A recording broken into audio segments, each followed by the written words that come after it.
Pro boxing fans here in London at the O2. We've just seen Anthony Joshua with the 7th round knockout of Robert Helenius. Just talk to me about that, Dave Coldwell.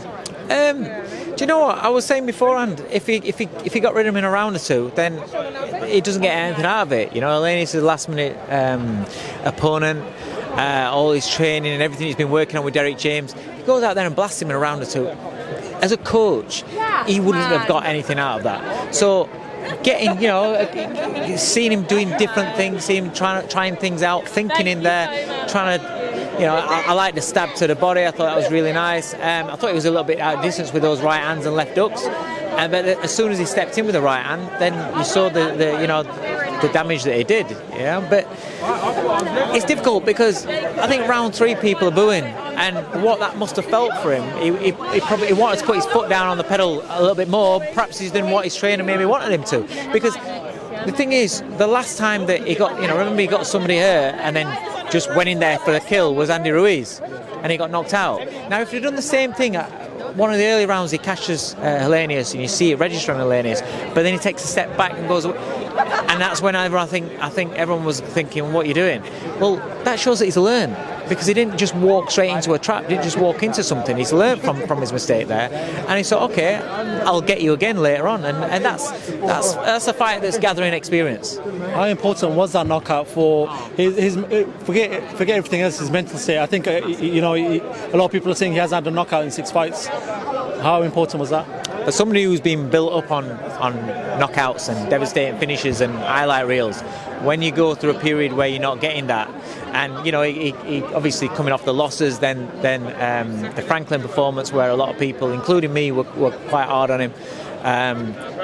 For him to go out there and to get that knockout, get that buzz back, get that feeling, and that's a highlight reel knockout, and everybody wants one of those. So confidence-wise, that's going to do in the world of good. AJ Wilder, January, Saudi Arabia. Dave Coldwell, what happens in that fight? Fucking hell, that's an hard fight. That's a fight that we all want to see. Right? That's a fight that we all want to see. We want to see for years. I just think now, from what I'm seeing, obviously we haven't seen it in fights yet, but it looks like Wilder's getting better. It looks like Wilder now's got 2 hands, because his left hand looks like he's getting a jab. He's throwing left hooks. It makes it a harder fight. But it's one of those fights. If AJ lands that right hand, then there you go. But it's a fight. They might end up both having a fight before that one happens. I don't know. January's a long time away, but we'll see. AJ says he wants to get out. I think he said he wants 2 fights this year. I can't see him getting 2 fights this year. And I would imagine Wilder probably, because he's been out of the ring for a long time, hasn't he? So he'll probably want a fight before he goes in with AJ. So I'll be interested to see what Wilder looks like. I spoke to Malik, his trainer, and said that, listen, we are trying to get out beforehand, but if not, we just do it in January because we're confident what's going to happen.